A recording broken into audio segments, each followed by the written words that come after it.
Mr. Romantiko. Kumusta po kayong lahat, mga giliw naming tagapakinig?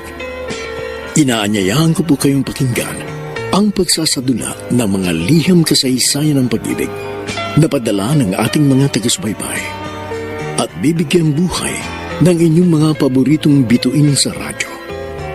Mga kasaysayang nagtatampo ng mga pusong sugatan, mga pusong sawi, at mga pusong punong-puno ng pagmamahal.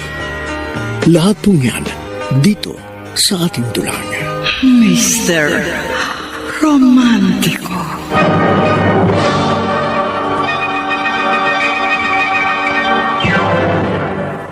Ang pag-ibig ay sadyang ganyan. Magandang umaga, mga kaibigan. Narito na ng kasaysayang tampok sa ating palatuntunan.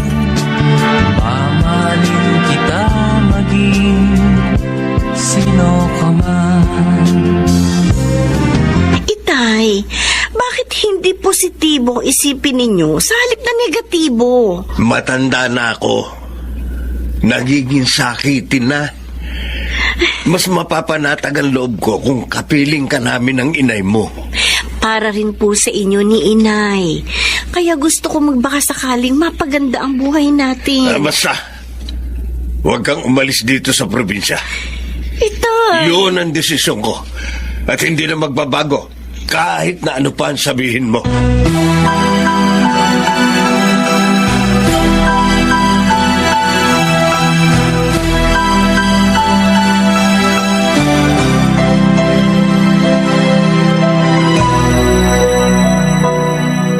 Ana, masama ba pakiramdam mo, anak? Hindi po. Eh, bakit kaninang pag-uwi mo? Matamlay ka na. Sinunod ko po yung gusto ni Itay. Naghanap po ako ng mapapasukan dito sa probinsya. Pero ilang kumpanya na po ang napuntahan ko. Wala pa rin pong linaw ang application ko sa kanila. Magkakatrabaho ka rin, anak.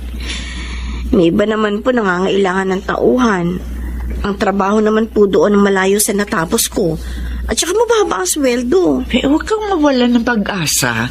Hindi bali po sanang ang maging trabaho ko hindi ang aking pinag-aralan. Basta maayos naman ang kikitain ko para makatulong po ako sa inyo ng Itay. Bukas makalawa, baka may mapasukan ka rin. Mas malamang po na magkatrabaho ako ng maganda kung nasa Maynila po ako. Eh, kaso nga, anak, ayaw kang payagan ng Itay mo na umalis dito sa probinsya. Eh, baka naman po. Pwede niyong pakiusapan ng Itay na payagan ako. Pero, anak, Sige na naman, Nay. Tulungan niyo na po ako. Kaysa naman masayang lang po ang pinag-aralan ko. At hindi po ako makatulong sa inyo ng mga magulang ko.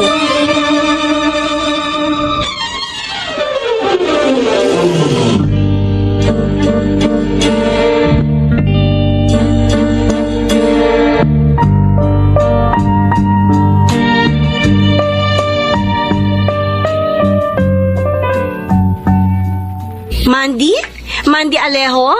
Yung kaklase ko sa high school na may pagka-silahis noon? Oo, Ana. Ako nga. Silahis pa rin ako hanggang ngayon. Akala ko kung sino na yung tumawag sa cellphone ko, ikaw lang pala. Ikaw ang kabady-bady ko nung nag-aaral pa tayo. Kaya nang magkatrabaho ko ng maganda dito sa Maynila, ikaw ang pilit na hinarap ko. Mabuti na trace ko kagad ang pangalan mo sa Facebook. Kaya tawagan kita. Nasa Maynila ka na pala. Mahigit 1 taon na. Noong unang salta ko rito, nahirapan ako. Pero nang magkaroon ako ng trabaho na maganda, naging maayos na buhay ko. Buti ka pa. Kaya nga tinawagan kita eh. Baka gusto mong lumuwas dito sa Maynila para magkasama tayo. Hindi ko lang gusto, Mandy. Gustong gusto ko. Kaya lang, matutulungan mo ba akong maipasok sa maayos na trabaho?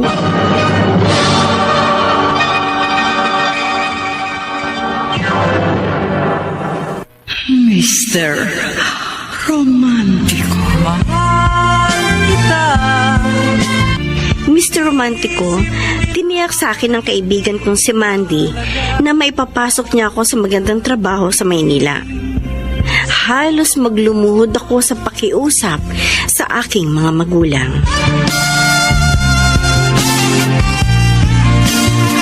Ana, naiintindihan naman kita. Bihira po ang pagkakataong lumapit sa akin ni Nay. May tiwala naman ako sa kaibigan mo si Mandy. Dahil madalas siyang pupunta noon dito sa bahay. Tinutulungan kang gumawa ng homework. Alam ko mabait siya. Bago niya ako tinawagan, alam na daw niyang may mapapasukan ako sa Maynila. Wala sanang problema na sumama ka sa kanya. Yun kung dito sa probinsya. Wala rin naman pong magiging problema kahit nasa Maynila ako. Pero ang itay mo... Maiintindihan din po ako ng itay. Ana, Nay. tutuloy mo pa rin ba ang gusto mong makipagsapalaran sa lungsod? Kahit tutol ang itay mo?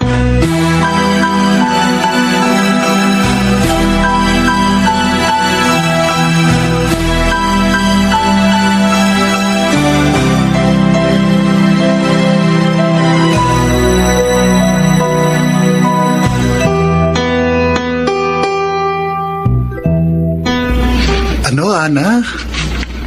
Kapag tumatawag ka sa nanay mo, ayaw kang kausapin ng tatay mo? Ayaw raw, Mandy. Masama kasi yung loob niya sa akin Dahil kahit tutol siya, nagpilit pa rin ako lumuwas dito sa Maynila.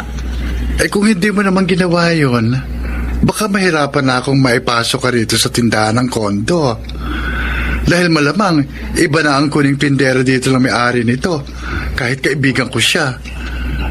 Dahil nagpaalam na nga yung dating tindera rito. Kaya nga nagpapasalamat ako sa iyo na naipasok mo ko dito. Dahil kahit hindi itong pinag-aralan ko, maayos naman ang sweldo ko. Kaya nga mawawala rin ang tampo sa iyo ng itay mo kapag natanggap mo na ang unang kita mo. At nakapagpadala ka na ng pera sa kanila ng nanay mo. Excuse me, pwedeng magtanong? Ay, saka na ulit tayo magkwentuhan, ha? May customer ka. Okay, Mandy. Babalik na lang uli ako rito kapag libre ko. Bye! Bye! Sir? Ben ang name ko. Benjamin Lozano. Yes, may bibilin po kayo? Wala. Nag-window shopping lang ako rito sa tindahan. Akala ko may itatanong kayo Itatanong ko sana kung anong pangalan mo Ha? Maaari ko bang malaman ang name mo, miss? At maaari ba kitang makilala at maging kaibigan?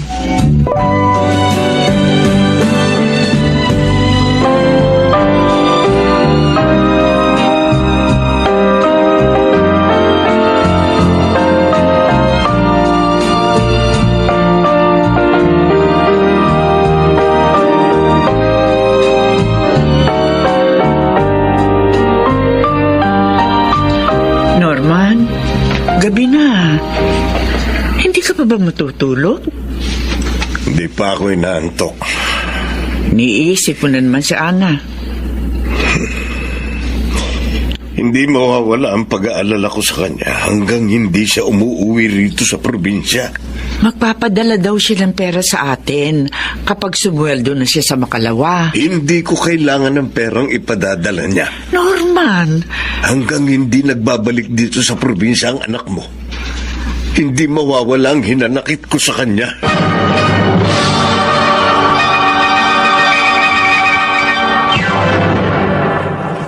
Mr.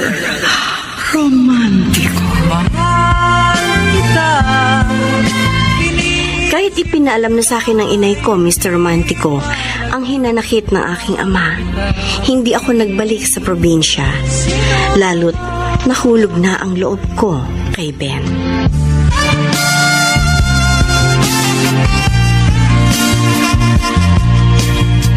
Ano ka ba naman, Ana? Mahigit 1 linggo pa lang nanligaw sa iyong Ben na yun. Nakipagrelasyon ka na agad sa kanya. Mabait naman siya, Mandy. Lahat ng nanliligaw mabait. Dama ko na mahal talaga ako ni Ben. Kaya sasama ka na makipag-date sa kanya. Nakasagot na ako sa kanya.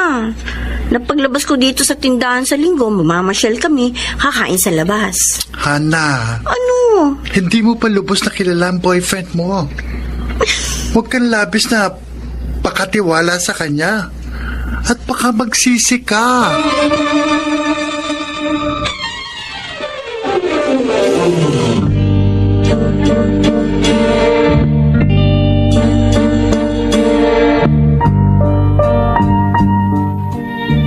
Niloloko mo ba ako, Ben? Hindi, Cora. Kaya kita tinawagan kasi sabi mo nag-overtime ka sa trabaho mo. Pero sabi naman ng kasama mo kanina ka pa daw lumabas sa opisina. Trabaho ang pinuntahan ko. Sideline ko. Nasaan ka? Saan na tayo mag-usap? Ben, hello? Kamutin ko ang kausap ko magbibigay sa akin ng sideline na trabaho. Teka lang, Ben!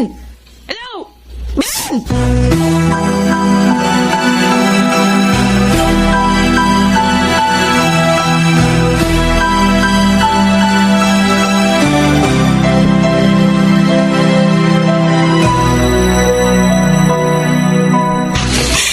Tama pala yung kaibigan ko na hindi ako dapat nagtiwala kagad sa'yo.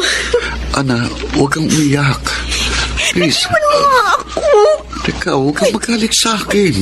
Niloko mo ko. Hindi kita niloko. Sabi mo, mahal mo ako. Totoong minahal kita. Noong pa mga bago pa lang tayo nagkakilala, nagkagusto na ako kagad sa'yo. Kung talagang mahal mo ako, sana naging tapat ka sa akin. Sana pinaalam mo kaagad sa akin na may anak ka na. Hindi ko pa malalaman kung hindi sinasadya nakita ko sa Facebook mo, sa cellphone mo na may anak ka na. Wala naman akong balak na ilihim yun sa'yo. Kung alam ko lang kaagad na may anak ka, hindi naman ako mahigit magrelasyon sa'yo. Hindi ako magiging sunod-sunod sa lahat ng gusto mo.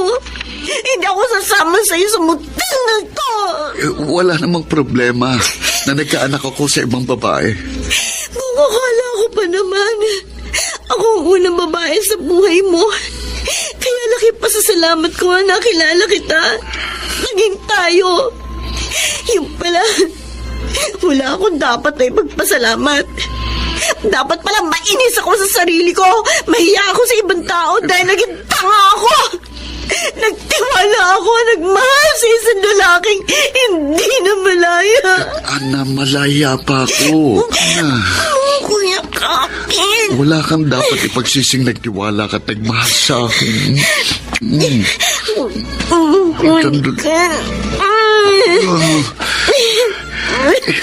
Ikaw lang ang babae sa buhay ko. Nag-iisa ka sa puso ko. Paano ako magsusolo sa puso mo? Ngayon hindi lang ako ang babae nagkaroon ng kaugnayan sa'yo. Wala na yung ina ng naging anak ko. Patay na siya. Totoo ba yung sinasabi mo? Totoo. Kaya huwag ka nang umiyak. Huwag ka nang magalit sa akin. Ha? Huwag nating sayangin ang mga oras na magkasama tayo.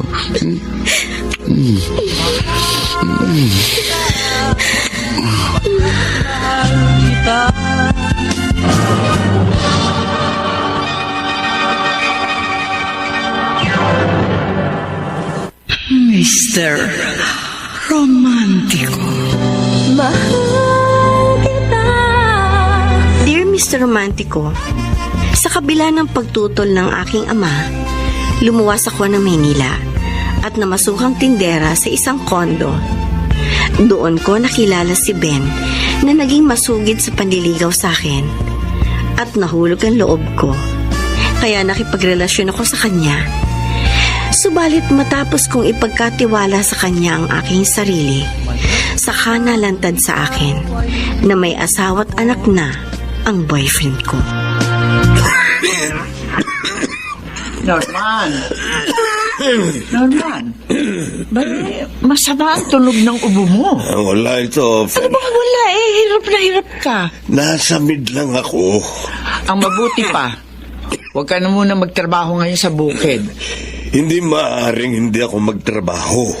Nagpapadala naman ng pera sa atin si Ana. Huwag mo ang banggitin sa akin ng babaeng yun. Hanggang ngayon ba naman, masama pa rin ang loob mo sa kanya. Wala siyang respeto sa akin.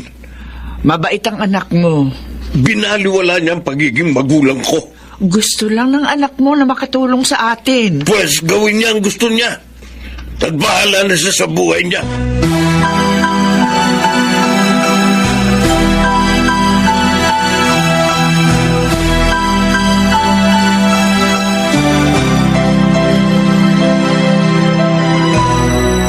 Ben, bakit nagbibihis ka na naman? May lalakarin ako, Cora. Kararating mo lang, aalis ka na naman. Kailangan eh. Di ka na natigil dito sa bahay. Ayaw mo? Ganado akong maghanap ng sideline na trabaho. Trabaho nga kaya yung pinagkakaabalahan mo. Ano ba sa akala mo ng bababae ko? Ikaw makakasagot sa tanong mo. Tigilan na nga natin ang pag-uusap na ganyan. Baka malasin lang ang magiging lakad ko. Minsan mo na ako niloko, no? Matagal na yon at hindi na naulit yon. Kapag wala akong ginagawang masama ko, huwag mo akong pagdudahan. Kundi magtatalo lang tayo. Mag-aaway lang tayo. Hello? Ano po yun, Ninay? Dadali niyo sa ospital ang Itay? Oo, Ana. Ipapacheck up ko siya. Kasi hindi na nawala yung paggubo niya eh. Mabuti pa pala naisipan kong tumawag sa inyo. May pera pa naman kami ng itay mo. Natira pa doon sa huling ipinadala mo sa amin. Magpapadala po ulit ako sa inyo, Nay. Pwede pa naman ako mag-advance sa boss ko eh. Ay, baka wala na matira sa sweldo mo. Hindi, okay lang po yun. Ang importante, maipagamot niyong Itay. Para hindi na po lumala kung ano man meron siyang karamdaman.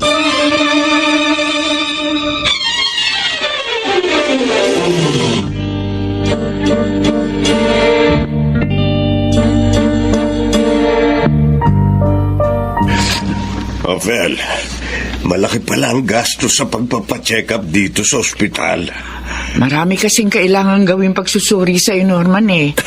Para matukoy kung ano ba yung sakit mo. At saka dito sa private hospital, ang gusto ni Ana na ma-check up ka. Eh, kung ako masusunod, sa government hospital na lang ako magpapagamot. Normal naman. Ayokong umasa kay Ana. Maisip ko lang ang suwain na anak mong yon. Sumasama na ang loob ko.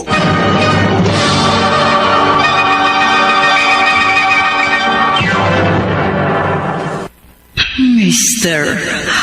Romantico. Mr. Romantico, ang akala ko, kapag nagtagal, mawawala rin ang sama ng loob ng Itay ko. Subalit sa pagdaan ng mga araw, nanatili ang hinanakit niya sa akin. Kaya naging problema ko rin ang Itay, bukod kay Ben. Hoy, Ana! Mandy, ginulat mo naman ako. Ay kasi habang nakatayo ka dyan sa tindahan, parang wala ka sa sarili mo. Hindi naman. Anong hindi? Nakalapit ako sa'yo nang hindi mo na mamalayan.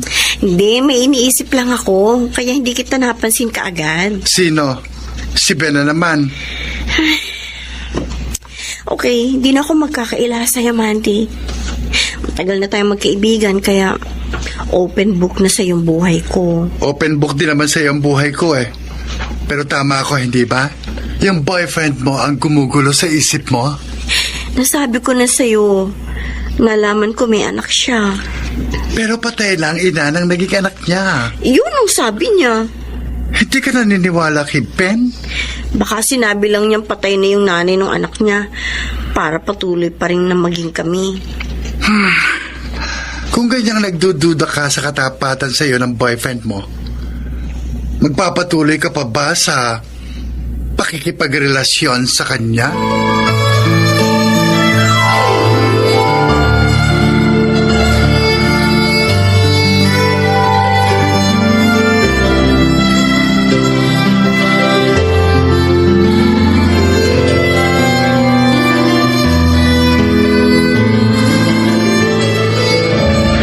Ana, habang wala pang order natin dito sa restaurant, magsasiar muna ako ha. Sige, okay, Ben. At teka, Ano yan? pwede ba mahiram saglit ang cellphone mo? Bakit? Nalobat kasi yung sipi ko eh. Okay. Kanina ko pang hawak ito. O yan. Salamat. Sandali lang ako sa CR. Okay. Ay, nakalimutan i-log out ni Ben itong Facebook niya. Ano tong messages sa cellphone niya. Hindi ko kilala itong babae nag-message sa kanya. Pero sa mga nakalagay dito, maliwanag na niloloko ako ni Ben.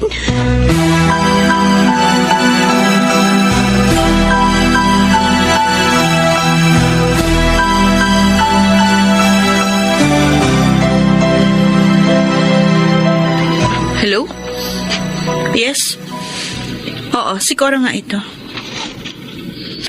Ano?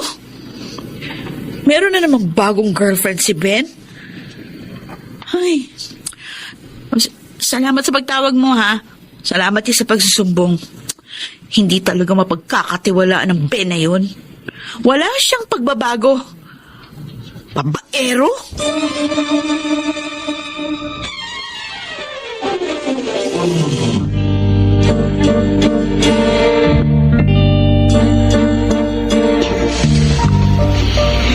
Mahal kita, Ben. Kaya kahit nalaman kong may anak ka na, patuloy pa rin ako nakipagrelasyon sa'yo. Dahil pinapaniwala mo akong patay na ang ina ng anak mo. At ako na lang ang babae sa buhay mo. Pero buhay pa palang ina ng anak mo. Ana, inamin ko lang yun sa'yo para hindi mo na ako kulten tungkol sa kanya. At hindi mo na siya pagselosan pa. Dahil matagal na kaming wala na. Oo, maaari totoo matagal nang wala na kayo nung ina ng anak mo.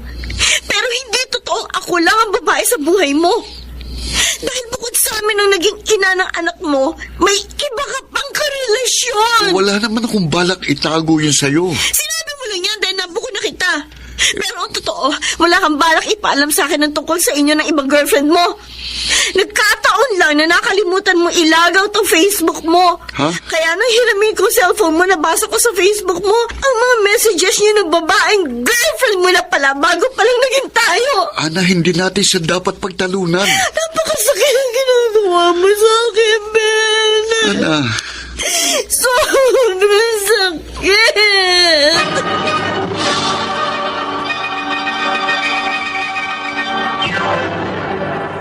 Mr. Romantico. Mahal kita. Hindi ako nakapagpigil, Mr. Romantico. Inusig ko si Ben matapos kong mabistong buhay pa ang asawa niya. At bukod sa akin, meron pa siyang ibang girlfriend.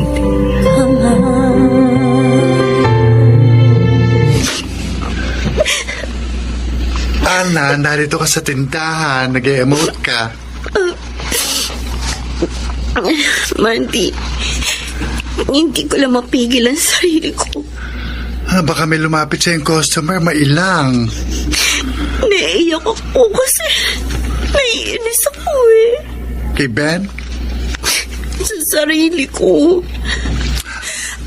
Alam ko nang hindi siya naging tapat sa akin. Pero hindi ko magawa lumayo sa kanya. Magagawa mo kung gugustuhin mo. Mandy. Huwag mong pahirapan ang sarili mo, Ana. Hanggang maaga, magdesisyon ka. Huwag kang magtiis sa isang relasyong walang katiyakan.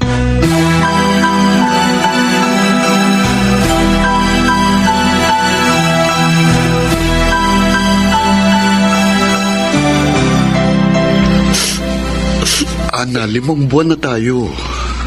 Yun nga mas masakit sa akin, Benny. Habang itatagal tayo, mas lalong nalalantad sa akin na baliwala ako sa'yo. Ilang ulit ko bang sasabihin sa'yong hindi ako makikipagrelasyon sa'yo kung hindi kita mahal? Kung mahal mo ko, hindi mo ko paglilihiman. Hindi mo ako papapaniwalain na nag-iisa lang ako sa buhay mo, sa puso mo. Na isa palang malaking kasinungalingan. Kasalanan ko bang natuto pa akong magmahal sa'yo kahit may ibang girlfriend na ako? Ano magagawa ko, Ana? Hindi kita gustong paglihiman. Ayoko masaktan ka. Pero nang maging tayo, hindi ko kayang mawala ka pa sa akin. Naging alipin ako ng pagmamahal ko sa'yo. Kahit pa totoong mahal mo ko, hindi ko matatanggap na may kaagaw ako sa pagtingin mo. Anong gusto mong sabihin? Ito na ang huli natin pagkikita, Ben. Ana, mahal mo ko. Kahit mahal kita, ayoko nang masaktan pa. Kaya kahit masakit sa akin, tapos na sa atin ang lahat. Break na tayo!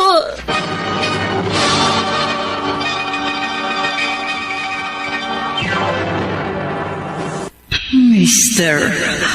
Romantico. Dear Mr. Romantico, sa kabila ng napatid ko na nagkasakit ang Itay, hindi na ako umuwi sa probinsya. Lamang hindi niya na ako payagang magbalik sa aking trabaho sa Maynila. Si Ben naman ay nagpatuloy sa paglilihim sa akin. Subalit nalantad sa akin na bukod sa buhay pa ang kanyang asawa, ay may iba pa siyang karelasyon bukod sa akin. Kaya nakipag-break na ako sa kanya. Ana? Oh, kumusta ka na? Mabuti po, Nay. Maayos naman po ang trabaho ko. At okay lang po ako dito sa tinitirhan ko. Eh, mabuti naman kung ganun. Ang Itay po, Eh, dahil doon sa perang ipinadala mo sa amin, naipagamot ko na siya. Nakabili na ako ng kanyang gamot. mabuti na po ang kalagayan ng Itay. Awa ng Diyos, hindi na siya ganong inuubo. Hindi na siya nahihirapan na gaya ng dati. Inay, Oh, anak, kailan ka ba uuwi rito sa atin? kapag nakaluwag-luwag po ako ng oras, Inay, Nangungulila na kami ng Itay mo sa iyo. namimiss ko na nga rin po kayo ng Itay. Eh, sana naman, paminsan-minsan, magbakasyon ka rito sa atin ng ilang araw. Hayaan niyo po, yan po ang pagsisikapan ko. Kapag ginawa mo yun, anak, malamang mawala na ang sama ng loob sa iyo ng ama mo.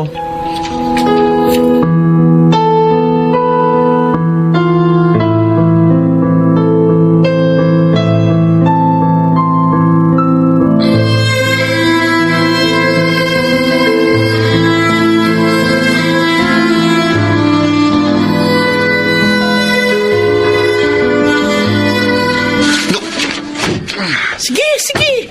Panggigilan mo pa yung mesa. Sirayan mo pa lahat ng gamit dito kung gusto mo. Kapag hindi ako nakapagtimpe, Cora, talagang mag-uuramentado ko. Uy, ikaw pa biganang magalit? Eh, ikaw ngayon gumagawa ng katarantaduhan. Wala akong ginagawa ng kawalang-yaan o katarantaduhan.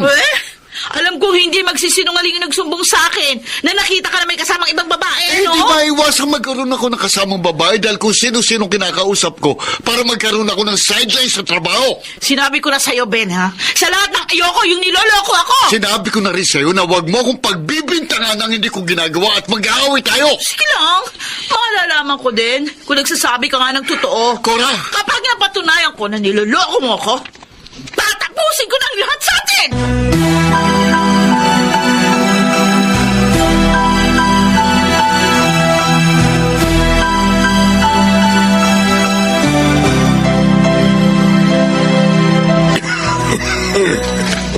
Norman, inuubo ka na naman. Mawawala rin ito. Hindi ka naman pumapalya sa pag-inom ng gamot mo, pero hindi pa rin lubusan gumagaling ang sakit mo. Ewan ko nga ba. Madalas kasi nag-iisip ka eh. Hindi ko maiwasan. Sabi ko na sa iyo, huwag mong problemahin si Ana.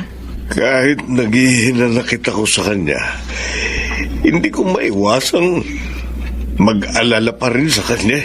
Maayos daw naman ang kalagayan niya sa Maynila. Yun ang sabi niya sa'yo kapag tinatawagan mo siya. Hindi ka naniniwala sa anak mo. Ano malay natin kung nahihirapan siya ron? Nagkakaila lamang siya sa'yo para hindi natin siya piliting umuwi rito sa probinsya. Norman, Ophel, tatantyahin ko ang sarili ko. Kapag umigi-igi na ako, luluwas ako sa Maynila.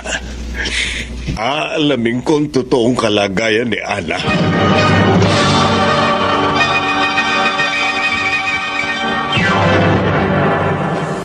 Mr. Romantico. Ana, salamat sinagot mo ang tawag ko. At pumayag ka sa pakiusap kung magkabalikan tayo. Hindi ko kayang patuloy na magalit at lumayo sa'yo, Ben. Hindi ka magsisising nakipagbalikan sa akin. Alam ko, mali na maging tayo pa rin dahil may girlfriend ka ng iba. Pero, bahala na. Paano? Paano? Ngayong tayo na uli, di gaya ng dati. Magiging madalas na naman ang ating paglabas. Kasi sa ilang araw nating hindi pagkikita, miss na kita. Lalo yung ginagawa ko sa'yo na ayaw mo pero gusto mo rin. Anong ayaw ko na gusto ko rin? Ano pa? Di yung ginagawa ko sa'yo, nagagapusin ko ang mga paa mo. Saka kita kikilitiin. Yun ba?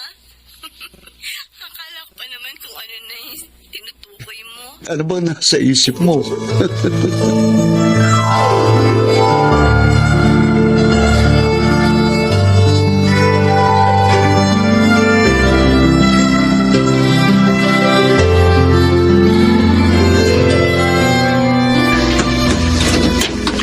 Ana, Inay!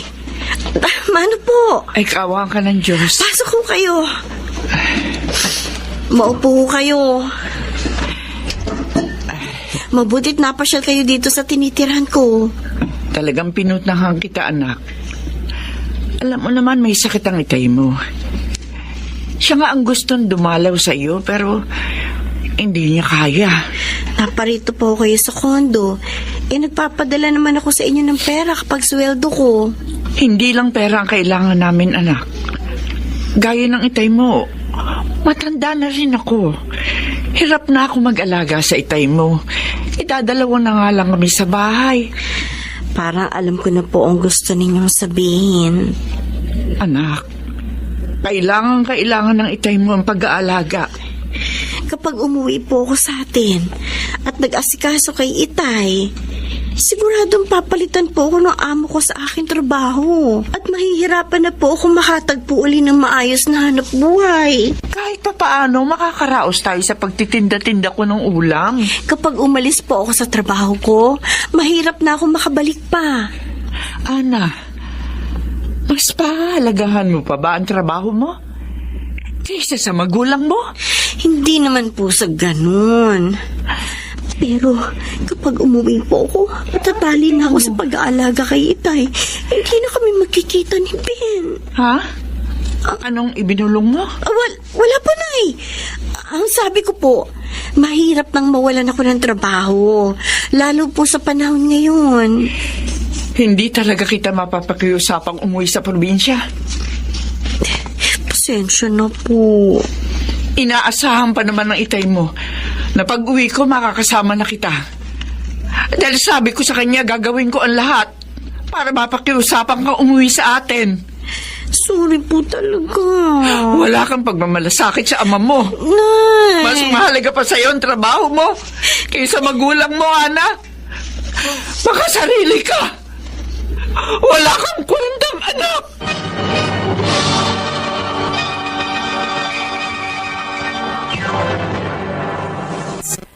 Mr. Romantic. Pagkat mahal kita. Masamang-masama ang loob ng aking inay nang umalis sa tinitirahan ko, Mr. Romantico. Sa kabila noon, hindi ako nagbakasyon sa aming probinsya. Kumusta, Ana? Mandy, okay na ulit kami ni Ben. Nakipagbalikan ka sa kanya? Sabi ko nga sa'yo, na kay Ben ang kaligayahan ko. Pero nasa kanya rin ang paghihirap ng loob mo. Baka sakaling magbago pa siya. Ay, naku, ewan ko. Pero ang isang lalaking babaero, mahirap nang magbago. Hindi naman lahat siguro. Ikaw ang bahala. Mandy, dahil sa pagmamahal ko kay Ben, kaya lagi ko siya binibigyan ng pagkakataon. At lagi akong umaasa na magsasawa rin siya sa kanyang paglalaro sa pag-ibig. Sana nga, Ana. Sana nga.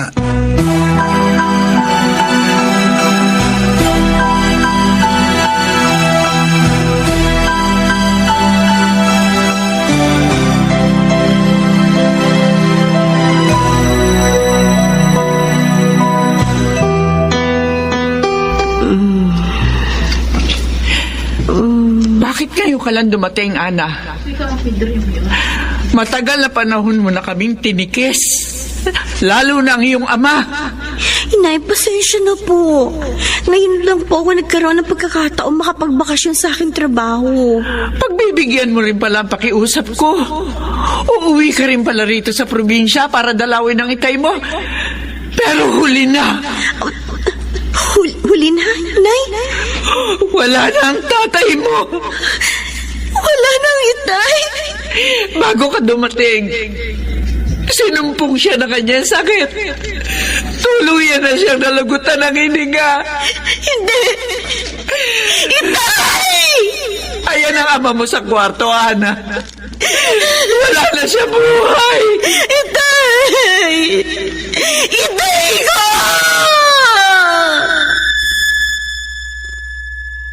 Ay,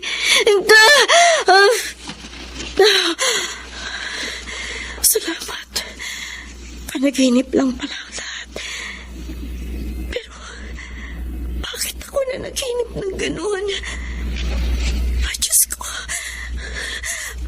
Baka may masamang nangyari sa itay ko.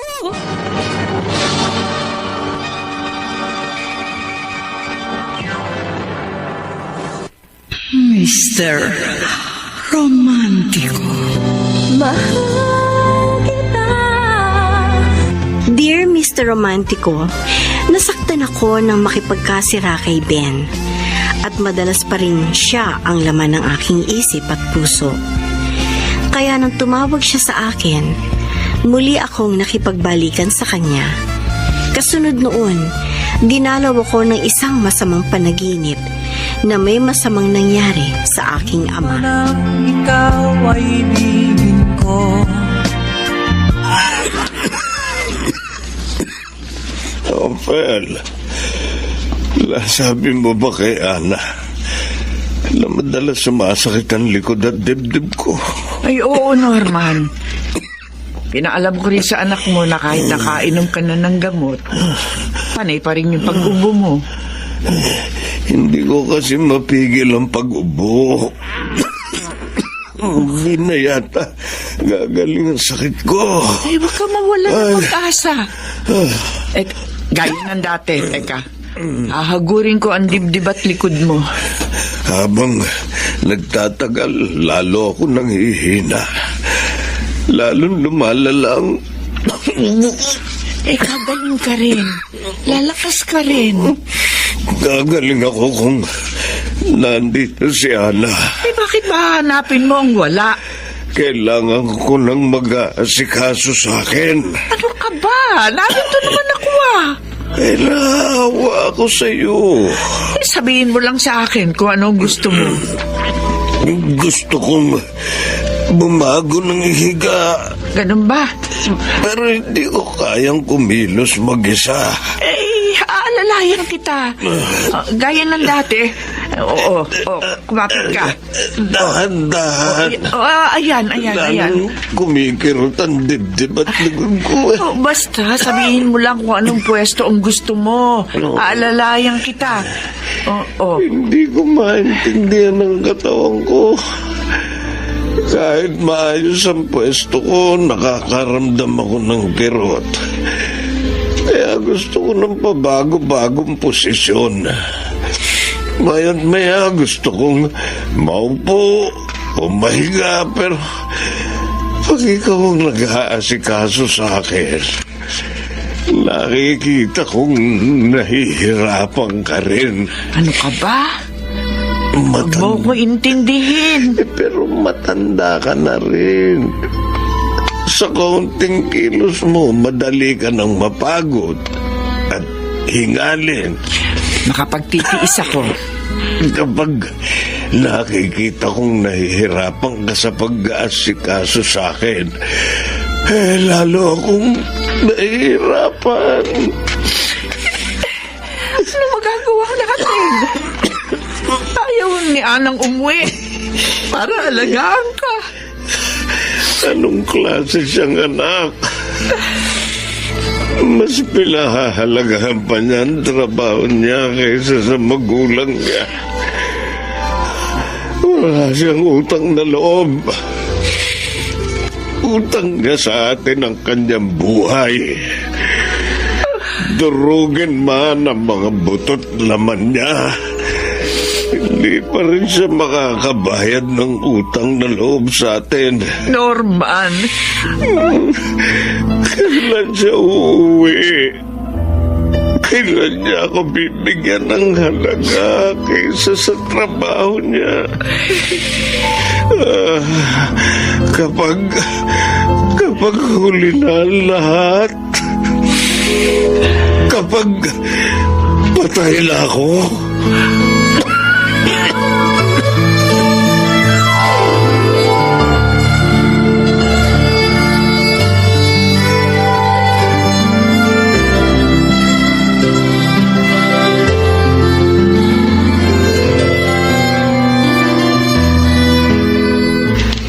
Ana, may problema ba dito sa tindahan?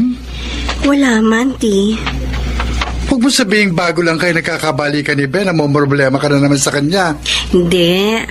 Okay na kami ni Ben. Tiniyak niya sa akin na wala nang ibang babae sa buhay niya, kundi ako na lang.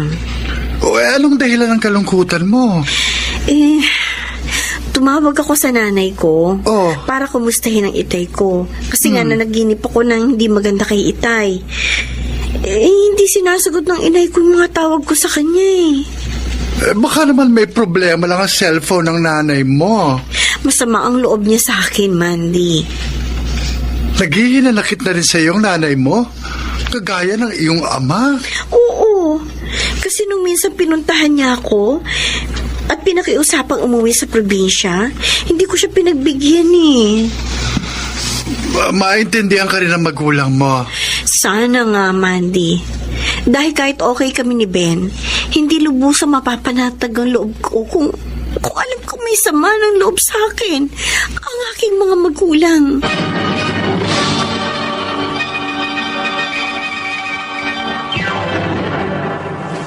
Mr.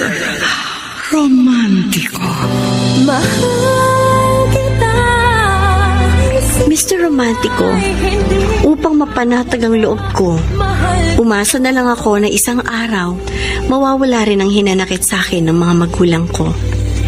Subalit, nagdaan ng mahigit na isang linggo. Ayaw pa rin sagutin ni inay ang mga tawag ko sa kanya. Manang ikaw ay ibigin ko. Ana, okay ka ba? Ben, basta ganito magkasama tayo, okay ako. Maligaya. Maligaya bakit parang may problema ka? Halatang malalim ang iniisip mo Ang mga magulang ko sa probinsya. Pinoproblema mo ba yung minsan napanaginipan mo ka mo na may masamang nangyari sa iyong ama? Ayoko magkatotoo yun. Ana, ang panaginip, kabaliktaran ng katotohanan. Yun ang gusto kong paniwalaan para mawala yung pag-aalala ko sa mga magulang ko. Pero iniisip mo na baka magkatotoo na lumala ang sakit ng tatay mo at ikamatay niya. kapag nangyari yun, baka hindi ko mapatawad ang sarili ko. Huwag mong guluhin ang isip mo sa isang alalahaning wala namang katiyakan. Ano naman ang malay mo kung maayos ang kalagayan ng mga magulang mo sa probinsya at ikaw lang ang nag-aalala sa kanila? Pinahihirapan mo lang ang sarili mo. Ben, Pwede ba kapag magkasama tayo, huwag kang mag-isip ng kung ano-ano para hindi masirang araw natin. Okay?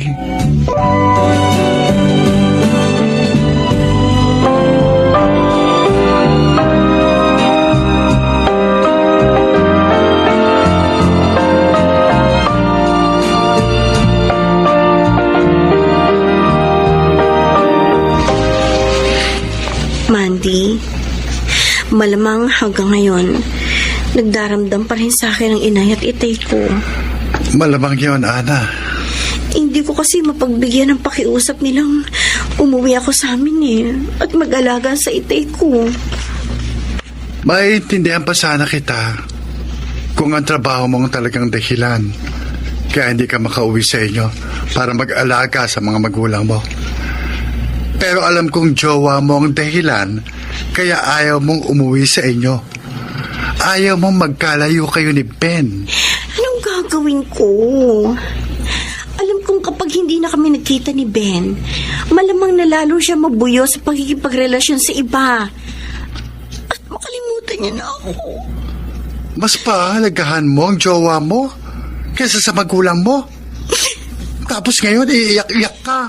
Ayoko mawala sa akin si Ben. Ipaglalaban ko siya. Kaya hinirap ko yung cellphone niya. Para ano? Para malaman kung FB account ng ibang girlfriend niya. At para maipost ko sa FB ko yung mga litrato namin. Pagkatapos, i-add ko sa mga friends ko ibang karelasyon ni Ben. Para malaman na bukod sa kanya may iba pang girlfriend ng boyfriend niya.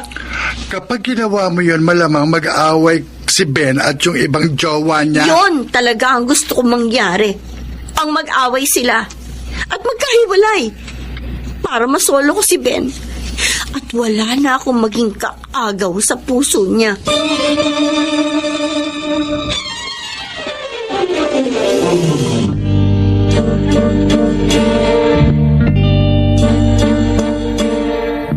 Walang iya ka!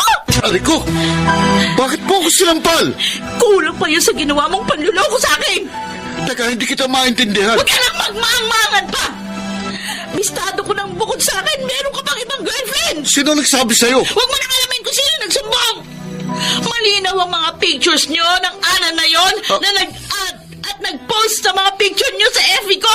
Mag-shoota kayo! Si Ana? Oh! Ana ang pangalan ng ibang shota mo! Para bang pinagmamalaki sa akin yung mga retrato nyo na magkasama kayo? Walang niyo ka! Walang niyo! Cora, tama na! Tama na! Ayusin ko ang problemang ito! Wala ka na ayusin! Ha?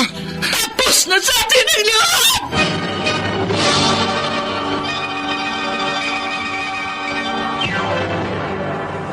Mr.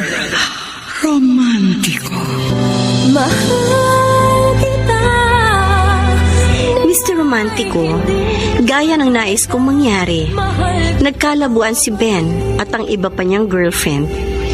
Yun din ang inasahan ng kaibigan kong si Mandy.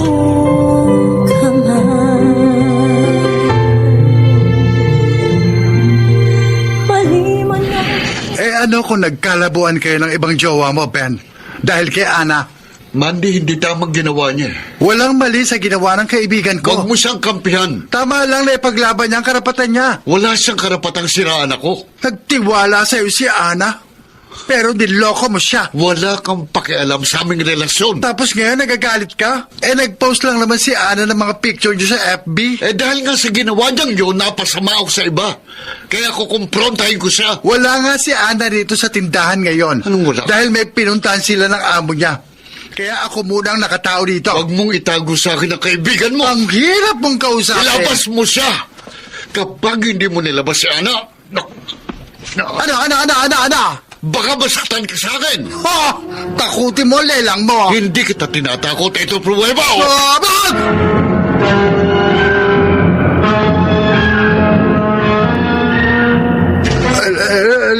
Teka na, hayaan mo malagyan ko ng gamot yung black eye mo. Walang yung Ben na yun. Kung hindi siya nakaalis agad sa tindahan matapos niya akong sapakin, ipapupulis ko siya. Kakahiyan naman sa'yo. Pati tuloy ikaw nadamay sa problema namin ni Ben. Kung tutusin, wala kang poproblemahin, Ana. Kasi nakipag-break ka na sa babaerong jowa mo. Bakit kasi nakipagbalikan ka pa sa kanya? Yaan mo, kukumprontahin ko siya sa pananakit niya sa'yo. Ang dapat mong gawin, makipag-break ka uli sa kanya. At huwag ka na makikipagbalikan sa kanya kahit kailan.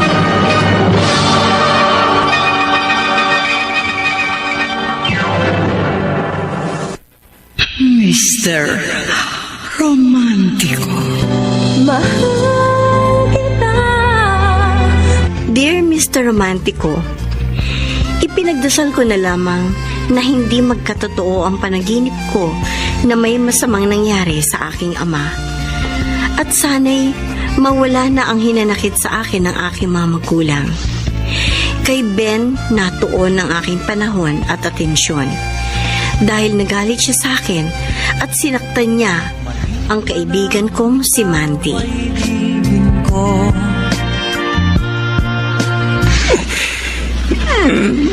Norman? Masama na naman ba pakiramdam mo? Hindi, Ovel. Oh, bakit ka napaiyak? Wala. Iniisip mo na naman si Ana. Alam niyang masama ang loob natin sa kanya dahil hindi natin sinasagot ang mga tawag niya sa atin. Pero sa kabila nun, hindi pa rin siya umuwi rito sa probinsya. Baka masyado lamang siya abala sa kanyang trabaho. Tinitikis niya tayo. Norman, huwag mo nang problemahin si Ana. Masakit. Masakit, Ofer. Nag-iisa natin siyang anak na mula sa kanyang pagkabata, minahal natin. Itilaguyod sa kabila ng ating kahirapan. Wala akong alam na naging pagkukulang o kasalanan natin sa kanya para niya tayo tikisin. Wala rin akong alam na naging pagkukulang at kasalanan natin kay Ana. Ang inaasahan ko, susuklian niya ang pagmamahal natin sa kanya. Na ngayong matanda na tayo, siyang magiging gabay natin. Gaya ng ibang anak na marunong tumanaw ng utang na loob sa kanilang mga magulang. Pero anong isinukli ni Ana sa atin sa lahat ng kabutihan at pagmamahal natin sa kanya? Ano? Tinikis niya tayo. Pinabayaan. Norman. Kinalimutan na tayo ng ating anak, Ophel. Kaya kalimutan na rin natin siya.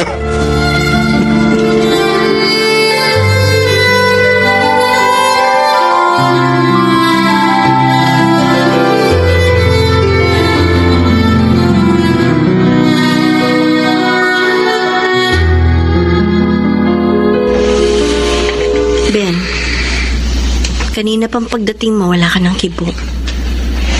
Alam mo ang dahilan, Ana. Wala akong alam. Nakipag-break sa akin ng ibang girlfriend ko dahil sa ginawa mo. Nakipag-break sa yung ibang girlfriend mo? Yun ang gusto mong mangyari, hindi ba? Inaasahan mong magagalit sa akin si Cora at makikipag-break sa akin. Kaya inad mo siya sa friends mo sa Facebook. At nag-post ka sa FB mo ng mga pictures natin. Ipinaglaban ko lang ang karapatan ko. Uli ka, wala kang karapatang sirain ang relasyon namin ni Cora. Bakit wala? Ha? Alam na alam mong una kami nagkarelasyon bago maging tayo. At dahil mahuli ako dumating sa buhay mo, ipapaubayan na lang kita sa kanya? Hindi! Hindi mo naman, Rose. Ano? Kapag hindi ako nakapagtimpit, talagang... Ano? Sasaktan mo ko? Ha? Sige! Saktan mo ako! Saktan mo ako hanggat gusto mo! Ano? Gaya na ginawa mo kay Mandy! Sige, sundukin mo ako! Ano pang hinihintay mo? Sige! Kahit narito tayo sa tinitiran ko, saktan mo ako kung gusto mo! Patayin mo na ako! Para matapos ang paghihirap ng loob ko dahil sa'yo! Patayin mo na ako! Kung inaakala mong tapos na sa amin ni Cora ang lahat, dahil sa ginawa mo, nagkakamali ka. Hindi ako pumayag sa gusto niyang mag-break na kami. Kahit anong gawin mo, hindi mo kayang sirain ang relasyon namin. Hindi! Walang iyak! Huwag mo akong murahin! Dahil sa'yo! Dahil sa pagpapalag ako sa relasyon natin, naging sunod-sunuran ako sa lahat ng gusto mo! Sagduli mapabayaan ko ang mga magulang ko! Pagkatapos, ito pa ang isusukli mo sa lahat ng pagmamalasakit at pagmamahal ko sa'yo! Ito pa! Ang ipamukha sa akin na mas mahalaga sa'yo ang babaeng yun kaysa sa akin! Sawang-sawa na ako sa masamang ugali mo at sa mga sama ng loob na binibigay mo sa akin! Wala kang karapatang sumbatan ako! Nagsisisi ako nakipagrelasyon ako sa'yo! Lalo ako! Break na tayo! Break kung break!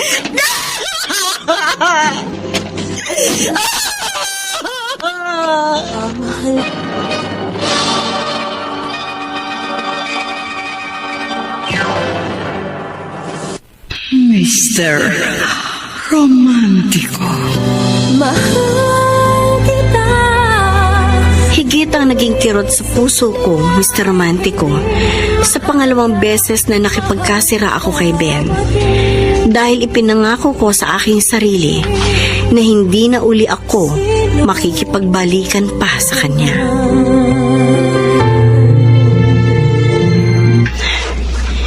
Balik na naman ako sa pagtatanim dito sa aming gulayan. Ana, Huh? salamat. Hindi ako nahirapan sa paghanap sa iyo rito sa inyong probinsya. Hinanap mo ko? Oo, dahil nang mag-break tayo at matagal na hindi tayo nagkita, saka ako napatunayan kung gaano kakahalaga sa akin. Ben, Ana, pakiusap. Bigyan mo ko ng isa pang pagkakataon at ipinapangako ko sa iyo, makipagbalikan ka lang sa akin. Hindi na uli kita paluluhain. Hindi na.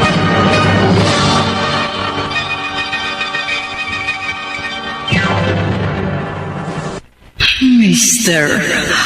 Romántico. Mr. Romantico, desidido na ako na burahin na si Ben sa isip at puso ko. Subalit nang dumating siya sa probinsya namin, muli akong nakipagbalikan sa kanya.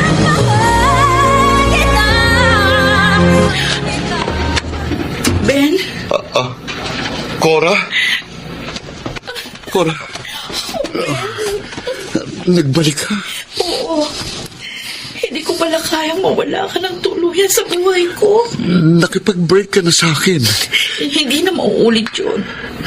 Kahit dalawa ba kami sa buhay mo, okay lang yun sa akin. Tanggap mo yun? Oo. Kahit napagtawanan pa ako ng buong mundo.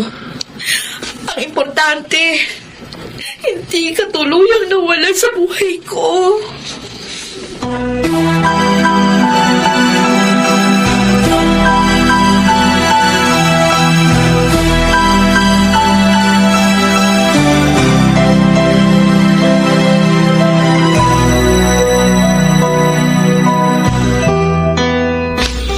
Hindi. Pasan krus talaga sa buhay mong Ben na yun, Ana. Nakipagbalikan ka na nga sa kanya sa ikalawang pagkakataon. Sumira na naman siya sa pangako niya sa iyo. Kaya nga kita tinawagan. Kahit nagkaayos na kami ni Ben, nalaman ko nakipagbalikan na naman siya sa dati niyang girlfriend na si Cora. Wala na talaga siyang pagbabago. Napakaraming sama na ng loob ang dinanas ko kay Ben. Kaya nga dapat matuto ka na. Pakipag-break ka na sa kanya ng tuluyan. Ewan ko kung magagawa ko yan. Kailangan gawin mo para sa kabutihan mo. Para matapos na ang problema mo kay Ben. Hindi. Ang pag-ibig ay sadyang ganyan. Sinunod ko si Mandy. Sa pangatlong pagkakataon, nakipagkasira ako kay Ben. Ang hindi ko maintindihan, kahit wala na kami, kahit marami siyang nagawang mga pagkukulang at pagkakamali sa akin, namimiss ko pa rin siya. Mahal na mahal kita, Ben. Maging sino ka man.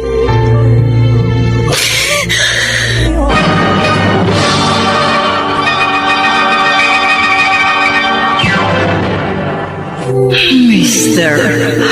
Romántico. Ang pag-ibig ay sadyang ganyan. Mr. Romantico, sa ngayon, wala na kaming communication ni Ben. Ang hindi ko lang matiyak sa aking sarili ay kung kaya ko bang tuluyan na siyang burahin sa puso't isipan ko. Kahit na alam kong hindi lang ako ang naging babae niya. Mahal ko pa rin si Ben. Mahal na mahal. Salamat sa pagbibigay daan mo sa akin liham, Mr. Romantico. Nagpapasalamat, Ana. Mamahalin kita mag-ibig. Mga kaibigan, napakinggan po ninyo ang ating dula na ginampanan ng mga sumusunod. Chiquit Amor, Phil Cruz, Lionel Benamin, Susan Robles, at si Bobby Cruz, soundman Jerry Mucha, sa musika ni Boboy Salonga, technician Eric Lucero at Bong Muyar.